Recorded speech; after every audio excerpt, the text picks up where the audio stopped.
speak to me like the way for me to see.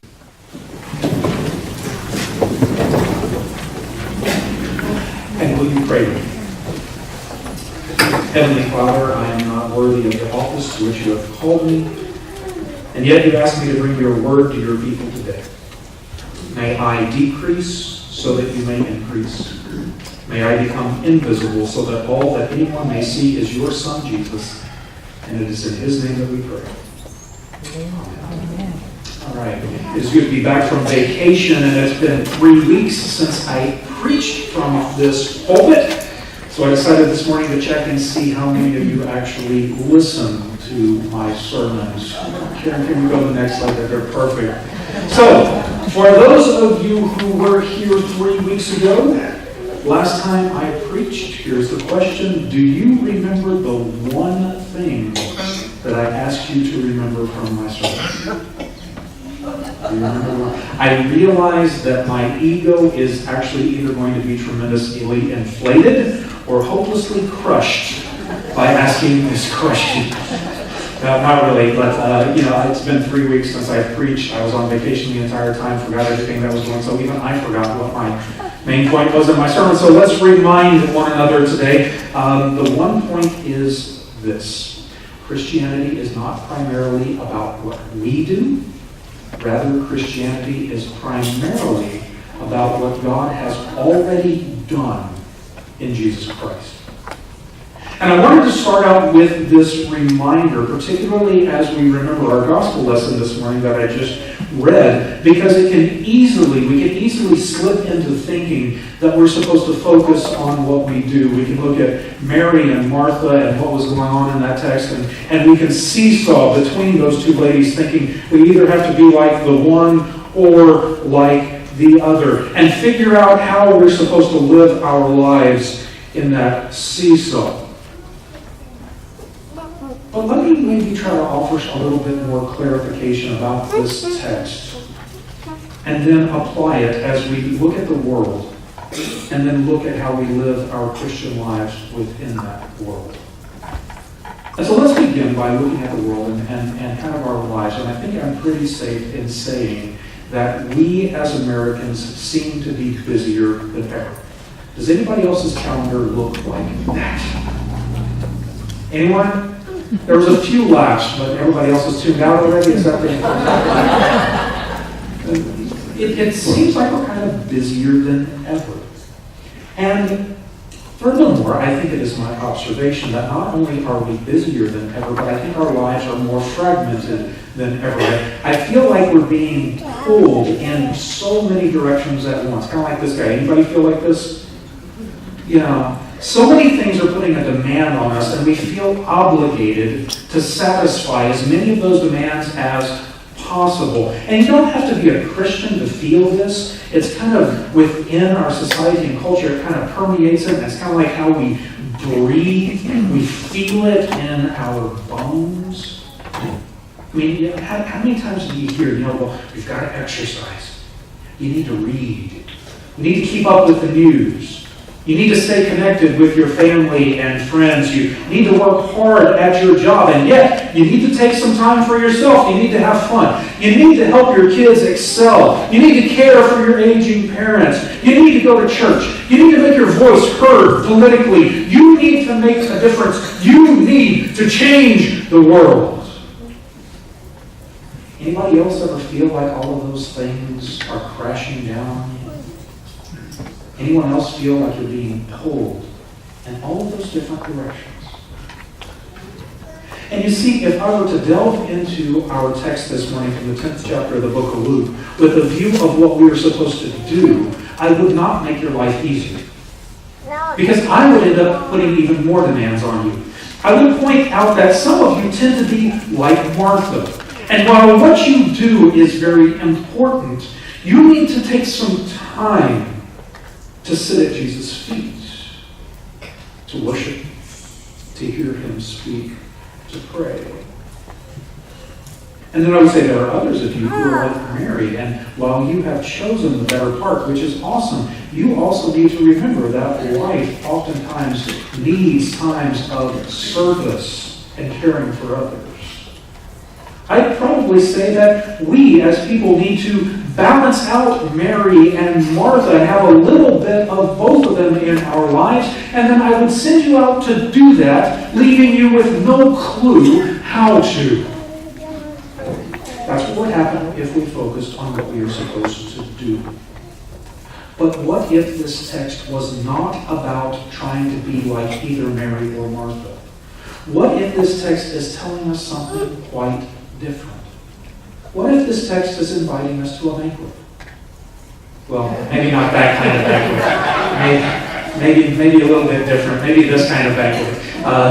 Maybe a banquet where we find satisfaction. A banquet where we will find fulfillment. A banquet where we will find food that will help us see clearly. Food that will help us completely reorient our lives so we don't feel obligated to satisfy everyone else. But instead, we choose to worship.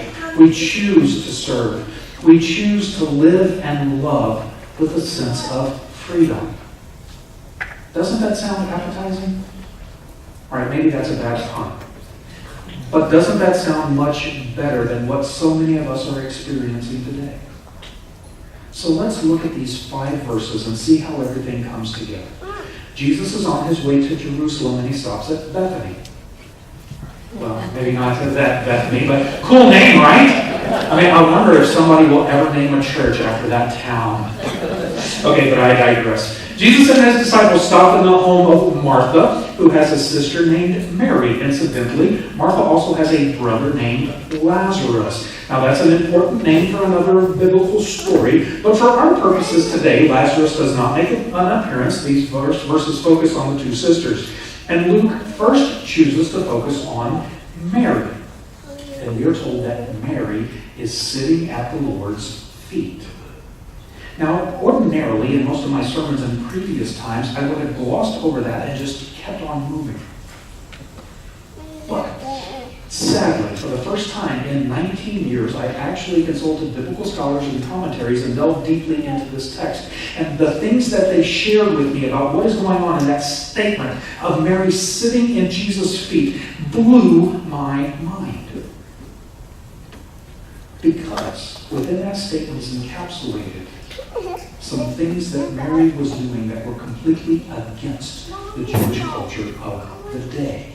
You see, when it came to sitting in a house, the house was completely divided by genders. The men would gather together and sit and talk and what have you in what we might call the living room, the living areas. The women would stay together in the private areas of the house, in the kitchen mainly. And the 2 genders did not meet unless they went outside where the children played, or if a husband and wife slept together in their bedroom. That was the only time the genders would get together. Otherwise, the 2 did not meet at all. Maybe some of you here today are old enough to remember the history of our churches sometimes where they were separated, where men sat on one side of the church and women sat on the other. Does anybody remember a time like that? A few folks raising your hand. Incidentally, this must be a younger crowd because there was many more people in the traditional service who remember that. But that's beside the point. But interestingly enough, this was a cultural phenomenon in the U.S., and there are still some churches that practice this today. In fact, I remember a story that my great aunt told me probably about 10, 15 years ago. She had traveled up into Amish country where they still practice this. And they visited an Amish church, and my aunt caused a scandal by walking in the men's door. Yeah, it was a big deal. It literally caused a scandal. But fortunately, there were no public floggings. The people were very, very forgiving. But this stuff still occurs. Now, imagine something like that happening not only in a church, in a religious setting, but dominating the entire culture. And so that's what you have going on here. So with that in mind, reread what Luke tells us. Mary was sitting at Jesus' feet. Mary is breaking the cultural tradition. Mary, a woman, is sitting with the men. It's a scandal.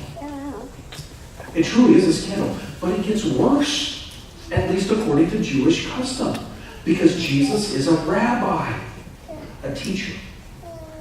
And in that time, if you sat at the feet of a rabbi or a teacher, you were considering yourself a disciple, with the implied understanding that you wanted to become a rabbi too. You wanted to be just like the teacher. Question: do you think women did this back then? No, it was completely verboten. That kind of place was meant for men and men alone. So Mary is crossing this cultural boundary too. And so Martha, seeing this, is having none of it. She sees this scandal and she rushes to do something about it. She comes up to Jesus and says, "Lord, don't you care that my sister has left me to do all the work? Tell her to help me." This is not simply jealousy here. This is Martha reacting to Mary's blatant breaking of cultural boundaries. Essentially, she's saying, "Jesus, you know our customs. You know Mary's job is to help me and let you men do your thing. You know that she isn't supposed to presume to think that she can be your student. You know that she can't become a rabbi like you. Make her fulfill the cultural expectations, put her in her place, and make her help me." Now that is quite an interesting comment by Martha. And it's obvious that the things that she is distracted by go much further than just cooking and cleaning for Jesus and his disciples. She is also caught up and distracted by the many cultural expectations. She is trying to satisfy everyone and meet all of the expectations that are put upon her. And she is trying to force everyone else to conform to those expectations. She's trying to force Mary to do what Martha wants her to do. And Martha is trying to use Jesus to accomplish her will. Did you catch that? Did you see that? Martha is trying to control Jesus and use Jesus to get what she wants. I'm going to give a trigger warning here, because I might end up doing some toe stepping here. Because how often do we try to use Jesus to get what we want? How often do we try to offer up prayers like, "Jesus, make my neighbors treat me better. Jesus, make those Republicans vote Democrat," or vice versa. "Jesus, change our president so he does the things that I want him to do. Jesus, help me get money. Jesus, help me pass this test I didn't study for. My prayer, Jesus, please make my kids behave." But you see how easy it is to slip into those prayers and requests to get Jesus to give us what we want, the things that we think will make our lives better, to make other people conform to our way of thinking. Do you see how easy it is to fall into that trap? And Martha is caught in it. She's just ensnared by it. And we see the reasons why as Jesus addresses her. "Martha, Martha," he says, "you are distracted by many things." Now please do not hear Jesus' voice as harsh or nasty or condescending here. Don't hear him as raining down fire and brimstone on Martha. He's not doing that. Rather, listen to him as a loving father corrects his child. "Martha, Martha, you are distracted by many things. You're caught up in all the cultural expectations. You're caught up in thinking that you have to perform all the acts of hospitality. You are caught up in thinking that you have to fulfill all the cultural expectations for women. You're caught up in thinking that you have to fix Mary. You're caught up in thinking that you have to save the world and make everyone happy. You're distracted by all of these things and are feeling pulled in a million different directions. You're trying to force Mary to conform to all of that as well. But there are only a few things that are needed. In fact, there's only one thing that is needed. And now we've got to get the Greek correct here. Again, I never caught this until I studied this text. The Greek literally says, Mary has chosen the good portion, and it will not be taken from her. The question is, what does that mean? What is the good portion? They're not eating. Martha hasn't brought out the food. She still needs Mary's help to prepare it. So what portion is Jesus talking about? So let me offer up a suggestion to you. Those of you who know the Bible a little well and have read the book of Luke, if you go to the early chapters of the book of Luke, you'll remember that after Jesus was baptized, he was driven out into the wilderness, and he was out in the wilderness for how many days? 40. He was out in the wilderness for 40 days, and after 40 days he came and he was tempted by Satan, right. And do you remember the first temptation? Satan goes up to Jesus and says, Jesus, you're famished. Take these rocks and turn them into bread.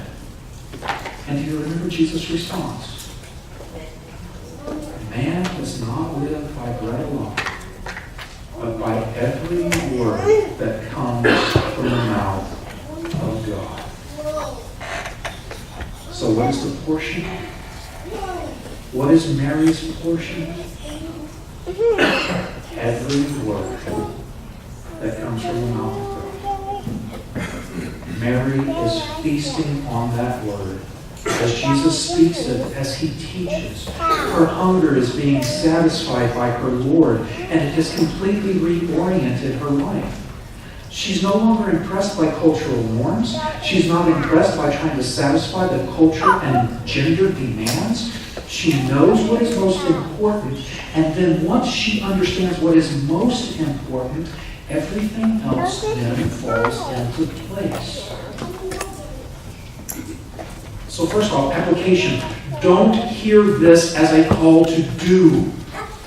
Don't hear this as a call to give yourself another list of demands and requirements. Like, oh, I gotta go to worship, I have to pray these times a day, I have to read the Bible these times a day. Remember, Christianity is not primarily about what you do. It is primarily about what God has already done in Jesus Christ. Therefore, hear this as a call to feast on the Word of God. What is that word? Simply put, it's grace. The Word is God's grace. Because when you understand God's grace, when you understand that Christianity is not about you working your tail end off and doing enough good to get into heaven. When you understand that Christianity is not about trying to make the kingdom of heaven appear by your actions, but instead when you understand that Christianity is about God doing all that needs to be done to claim you and redeem you, a lost and condemned sinner. When you understand that Christianity is about Jesus taking your sin upon himself, taking your failure upon himself, taking your brokenness upon yourself, and then giving to you his righteousness, giving to you his glory, giving to you his status as a beloved child of God. When you understand that he's already done this, he's already done everything that needs to be done, then all you need to do is trust him. Trust in his actions and not your own. All you need to do is understand that you have received grace upon grace. All you need to do is trust in his word, this word of God, as it enters into your heart. And then you too will find satisfaction.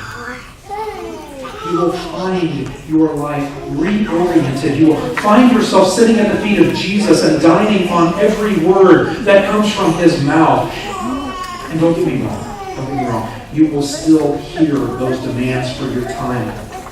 You will still have all sorts of people and institutions trying to pile their expectations on you. But you will see them with different eyes. You will not think that you have to satisfy their demands.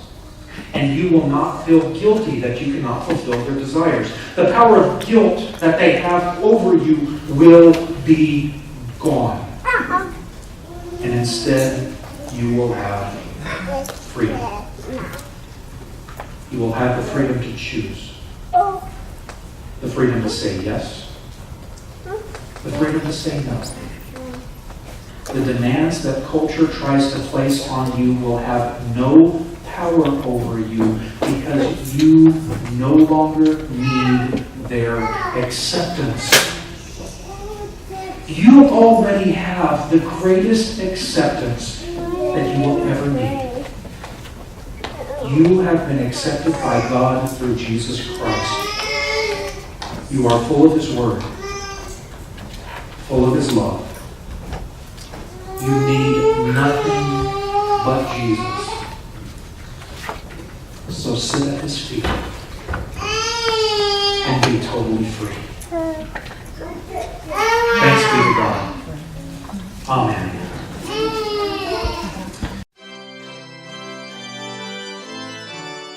We hope you have been blessed by this presentation from Bethany Lutheran Church in Fredericksburg. We invite you to worship with us on Sunday mornings at 8, 10:25, or 10:30 a.m.